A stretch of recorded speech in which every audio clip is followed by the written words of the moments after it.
Our Bible word is Philippians 2 verses 10 to 11.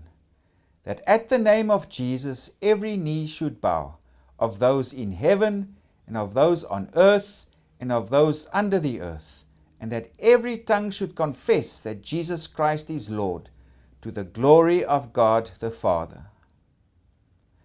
So this is Paul writing to the Philippians.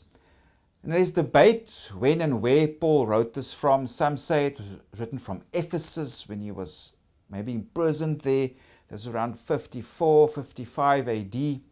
But most scholars would say he wrote this from Rome when he was imprisoned there in year 60 to 62.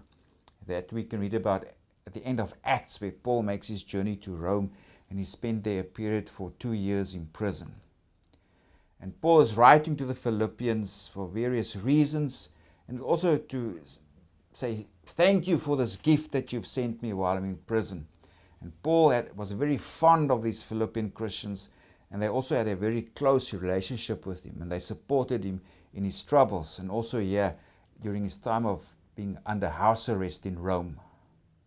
So Paul is now coming to a section of the letter where he wants to give exhortation to the Christians of Philippi. And this begins in chapter 1, verses 27. If we go there, it says, "Only let your conduct be worthy of the gospel of Christ." And the whole area, or from 1 verses 27 to chapter 2, verses 18, is about their conduct that's worthy of the gospel. And initially, he pleads for unity in the midst of opposition from outsiders.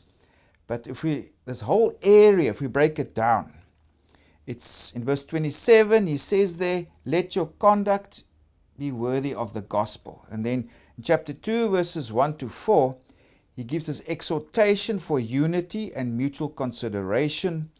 And then verses 5 to 11, there he uses Christ as the supreme example of humility. And that's also known as the Philippians hymn, that our present Bible word also fits into. And then after that, verses 12 to 18, his exhortation continues. So Paul gives us exhortation to the believers, be mindful of one another.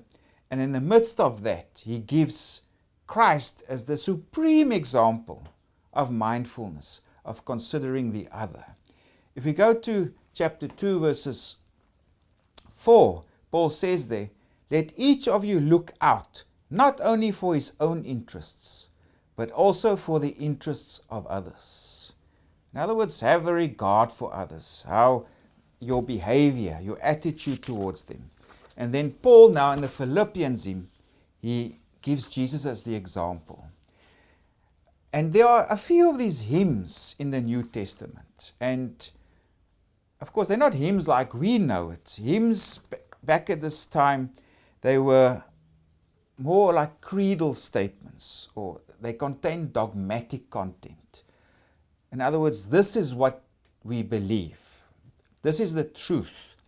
Because if you don't believe this, then you can't call yourself a Christian. This is the truth. For Colossians 1 verses 15 to 20 is another Christian hymn, and making also important dogmatic statements. In other words, statements of doctrine. And that's exactly what we find here in verses 5 to 11 in the Philippians hymn. It gives doctrine. It gives dogmatic teaching in terms of who Jesus was, what he accomplished, etc. So those were the functions of early Christian hymns. It was ways to consolidate and formulate teaching, important teaching, and to teach it to the congregation. They probably also sang it in hymns, etc. So what is this Philippians hymn that we encounter in verses 5 to 11? There are two main parts. It speaks of Christ's self-emptying, and that is from verses 6 to 8, and Christ's exaltation by God, that's in verses 9 to 11. Now firstly, if we look there at the left-hand column, first reference is made to Christ's pre-existence, because the author, the hymn, speaks of him being in the form of God. So Christ pre-existed before he became incarnate and became a human being.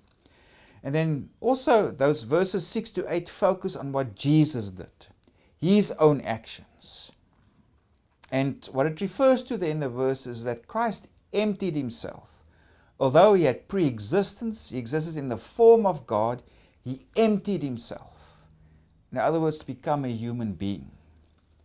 And also he took on the form of a slave. We must understand in the background here also is this great fear of free people at the time to be reduced to slavery.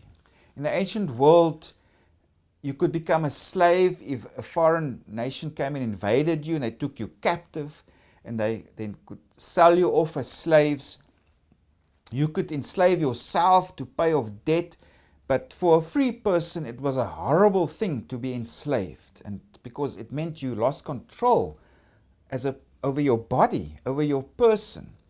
It's your owner, your master had full control over you to abuse and exploit you or use you in any way that he saw fit. So it was a fearful thing. And Paul, in the background is this, that Christ was free, being in the form of God, but he took on the form of a slave. In other words, it's a real, radical change in status that Jesus experienced by him becoming human. So he took the form of a slave. And he came to exist in the likeness of human beings. In other words, he became a human being. That was his form of slavery. He was up there with God, and now he's a human being. And he humbled himself. I mean, Christ had the status and authority, the highest that you can have, but he humbled himself. This is the example that Jesus set. This is why Paul incorporates this in his whole exhortation. Have regard for one another. Have mutual consideration. Like he says there in verses 4, let each of you look out not for his own interest, but also for the interest of others. Because our example in this is Jesus. How he became a slave. He emptied himself. He humbled himself. And how did he humble himself? He became obedient to death. Even the death of a cross. The cross was a humiliating death.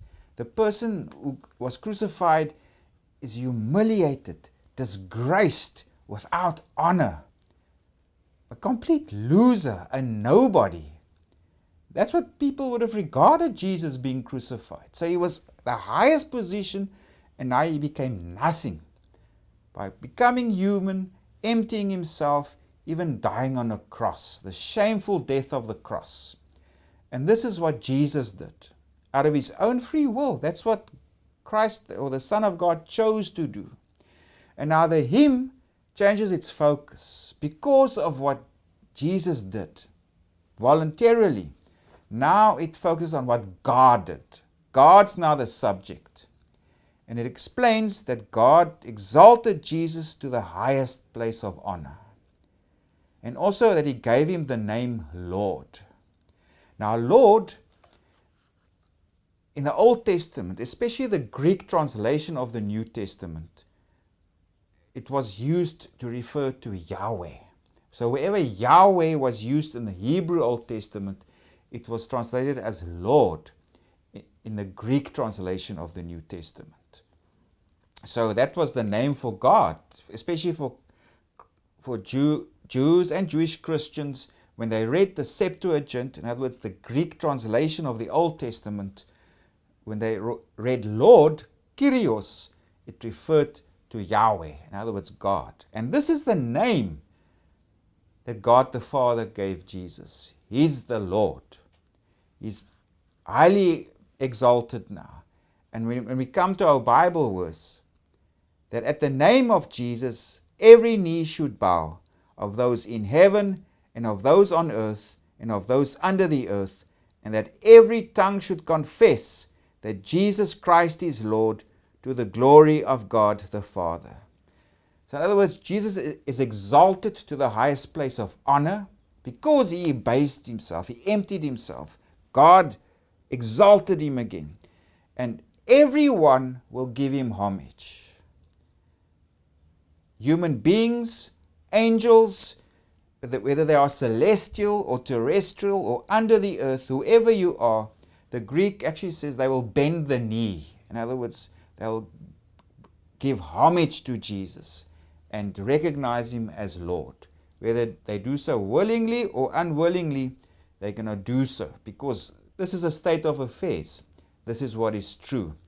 Everyone, all angelic beings, good ones and bad ones, all human beings, the good ones and bad ones, will give homage to Jesus and recognize Him as the Lord, as the one who has the highest place of honor, because He abased Himself. So remember, this is part of Paul's exhortation. Consider one another.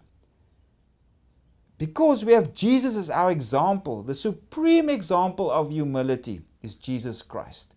This is what He did. So it's overall part of Paul's exhortation to the Philippians. We must take each other into consideration, because Jesus is our example in how we can do this.